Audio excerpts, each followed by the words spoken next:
Right, good morning. So I'm on an inside job today.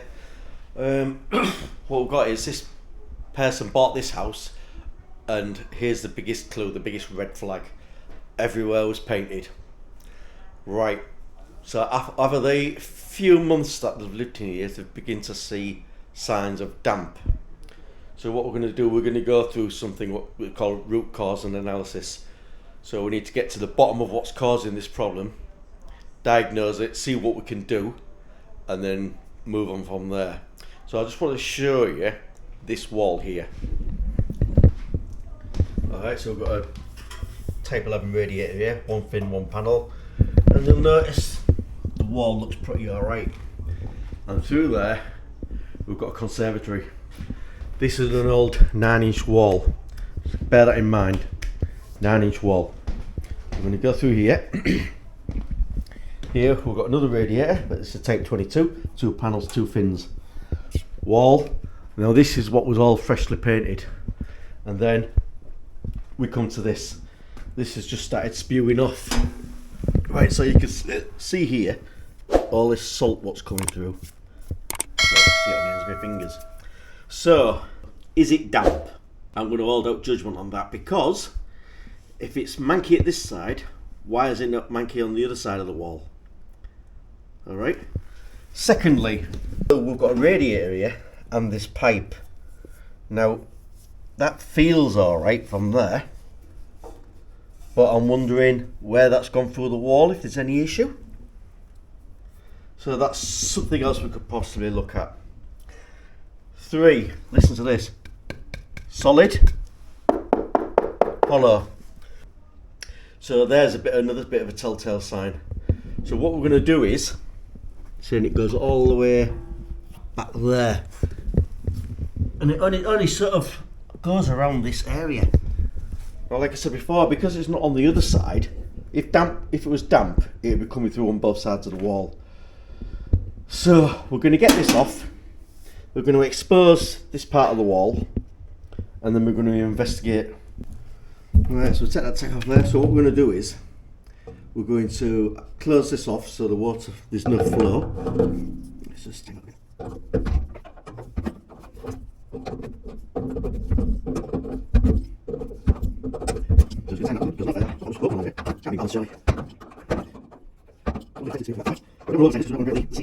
There you go. So that's isolated now. Oops. Right, and what we're going to do then is close this one all the way off to 0. No. Some of these radiators only go as far as that now with the new valves, but at least we can turn this one all the way off. So what we're going to be doing is, that's closed off now, and we're going to slacken that nut off there, and that nut off there, but we're going to drain it down. So I'll just do this side to now, and what I'll do is, I'll open the bleed valve just so it can let the pressure out, so it's not creating a vacuum. So you see it's draining now pretty decently. Look how dirty it is. I've opened the bleed valve on the other side to get more air through, so it's not creating such a strong vacuum. Yeah, I'm taking this off just to try and work out what's going on behind here. Right, I'm just going to free up a bit of the plasterboard around here, so I've got some flex in this pipe. I can't get it off at the other side. I'm wondering, what do we think about a DPC breach? Right, you can see here, look. This is a mortar build, and it's been built up with sand and cement over the top. It's our favourite thing we seem to find, isn't it? Yeah, let's do a bit more digging. We'll get all this off. Right, I'm taking this off, and this actually fit. Look, you can see how the paper's rolling like that. This is actually moist. No, I think it's sweating. So to get really moist in here, the water's getting through, the damp course is being bridged. You can see there's been a DPC injection there, which is higher than the rest of it outside. I think we're getting there. We just need to keep investigating. But mean this. Yeah, see, it's. Oh, I wish you could. If I do that, look. If it was paper, it'd be crunching. Look, but it just rolls up and stays in the ball.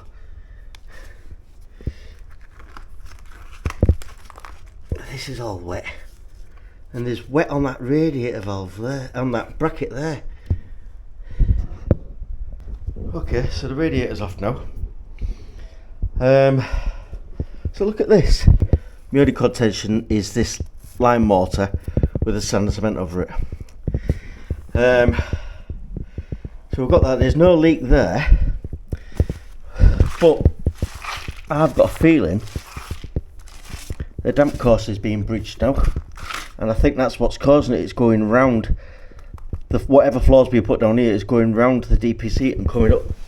And just to further acknowledge this, if I come out here, I hate this painted brickwork. Right, look at the state of this down here. So what we're going to do, we're going to trace the damp course back. So we're going to go from here. So the DPC is below the air brick there. Okay, which, yeah, okay, so the floor must be a bit higher, but anyway, the DPC is below the air brick. It's below the air brick. You can see there's quite a lot of frost damaged bricks here, round here, round here. So it's below the DPC here. The DPC is below the air brick here, all the way along here, all the way along here, all the way along here. DPC below the brick. So we're 1.5 bricks. So let's go around here.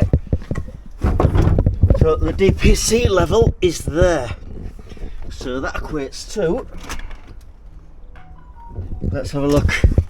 So we've got that there. The DPC level is below this. So I think it's coming up on this inside. So let's get some more of that broken off. I can see a bit of blue membrane there, but if the blue membrane is just going up and it's going past the original damp course, any moisture is going to come up and just work its way past. Yeah.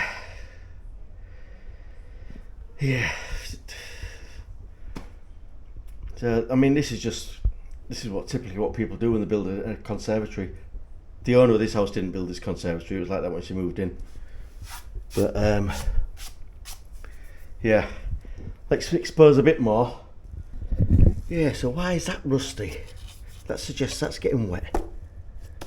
But that feels quite wet in itself. Right, we just have to get it off, aren't we? Simple as that. Right, look. It's actually set back here.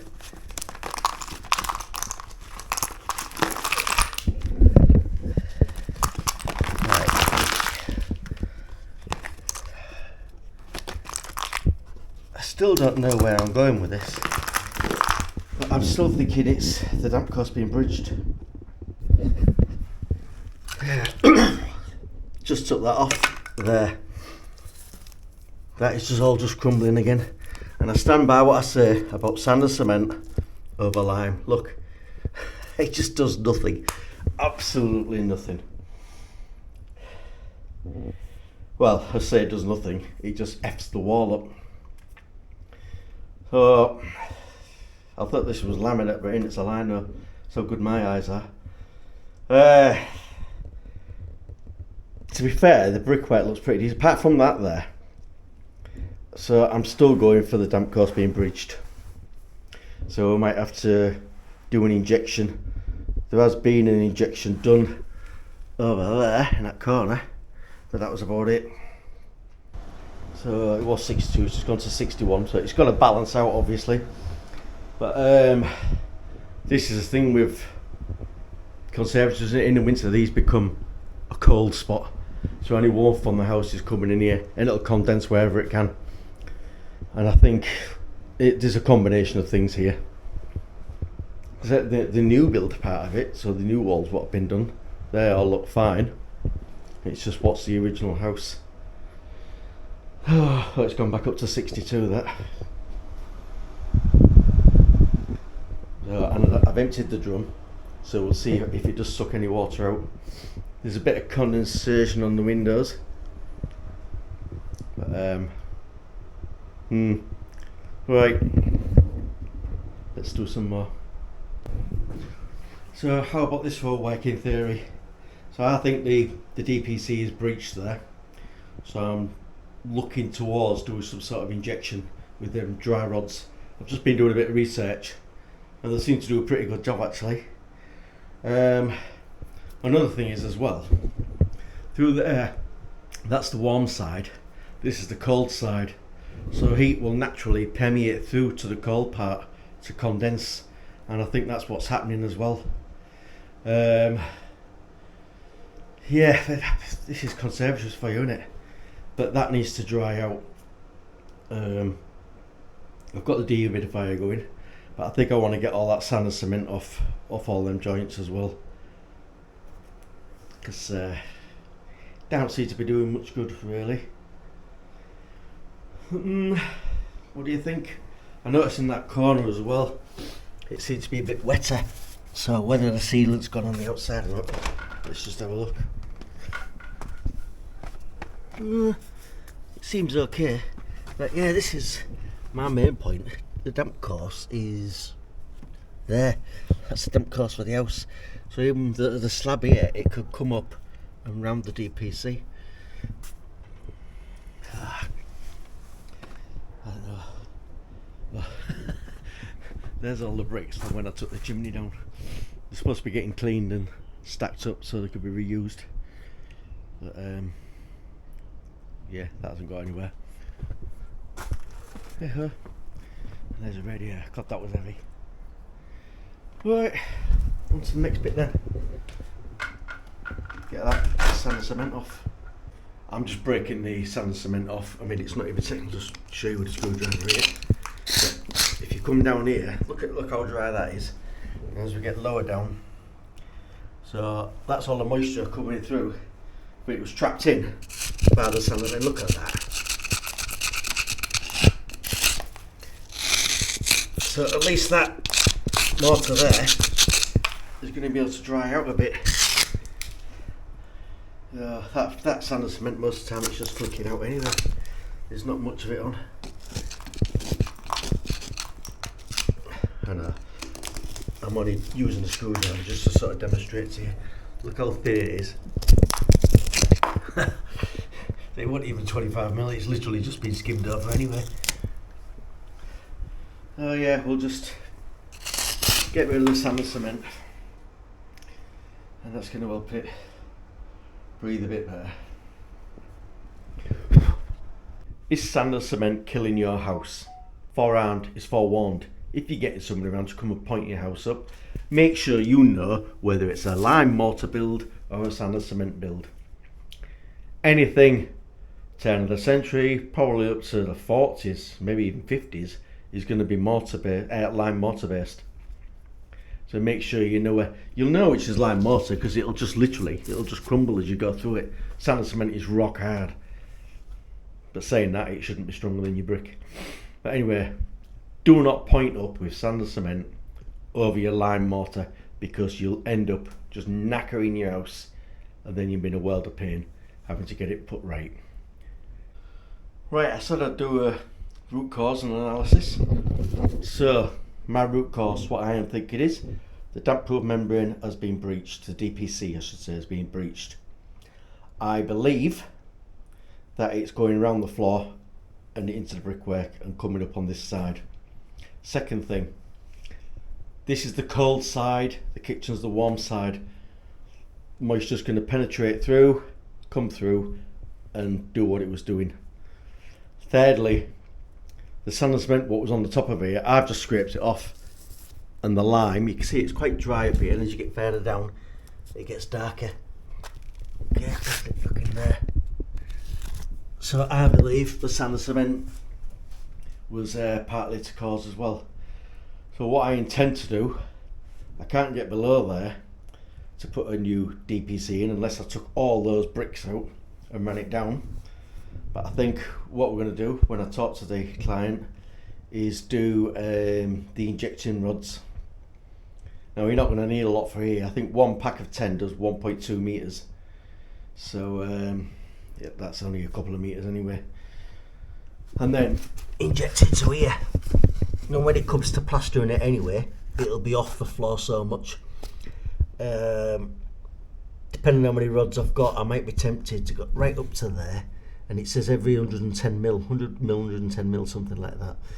So it'll be quite close. But I might be tempted to put one in each of the pipes as well as the horizontal joint. There's still a bit of sand cement there. Look, oh, there we go. Look, all the way along, running there. And it's better than having to inject, isn't it? So it's just a case of drill out. Yeah, I think that's where we're at.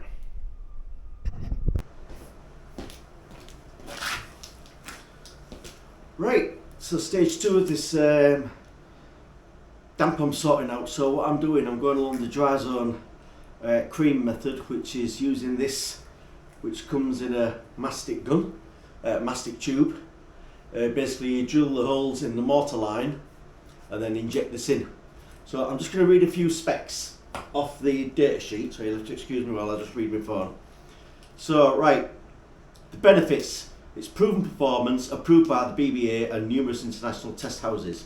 It's easy to install, no costly and complicated electric pumps required, which is a good thing for the DIYer, because it's just a case of drilling the holes and then using your mastic gun, pumping that in.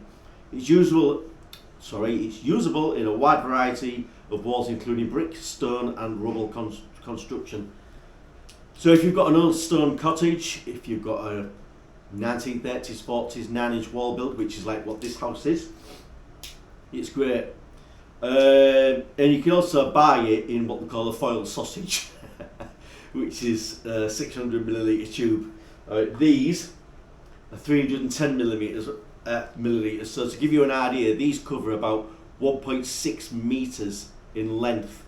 So what you do, you drill a hole into the lowest mortar joint to the ground, or to what you can get access to really. So mine, it's about 2 inches off the floor.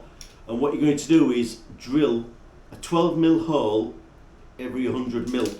Now it actually says here, so for a 9-inch wall, you've got to set your drill depth for 210 mil. That's so you don't puncture all the way through.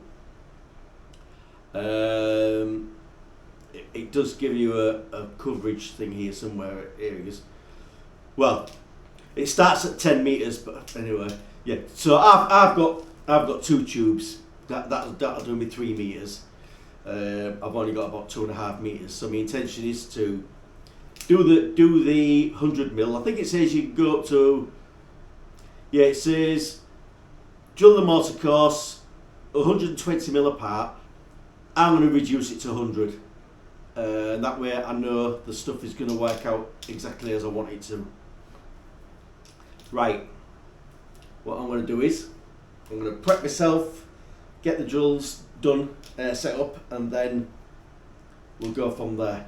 Right, so what I've done, I've laid my tape measure out,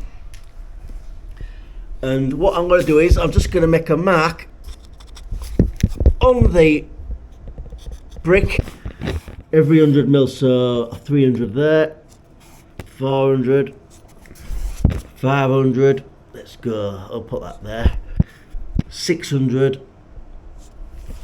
700, 800, 800, 900, and so on, all the way along. There you go, so what I've done, I've marked up 100, but it's actually down here, look. There, 100, 100, 100, 100, 100, 100, all the way along. You can see all the white lines I've done. And I'm going to be going into this mortar course because this is the nearest one I can access. The other one's below the floor there. So yeah, so that's the next step. I'm going to set my drill bit. You can see actually. You can see how wet that looks there, look. Compared to that, you see?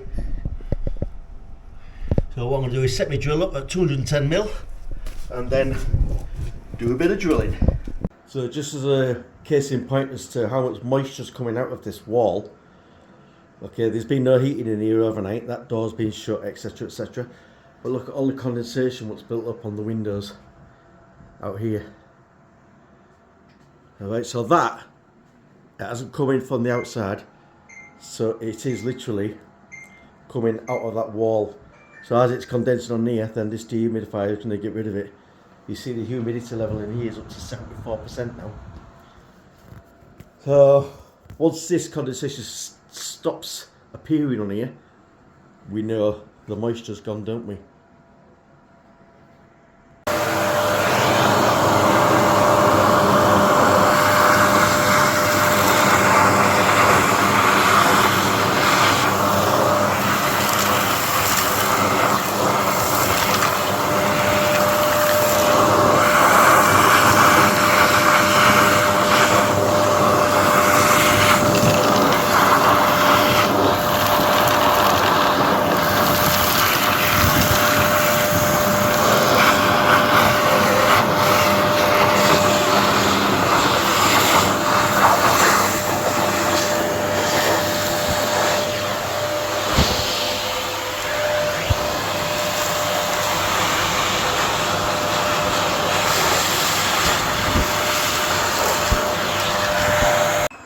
Right, so that's all the holes vacuumed out. So now we can start to prep to pump the cream into that bed joint.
Right, so I've got it all in, and you can see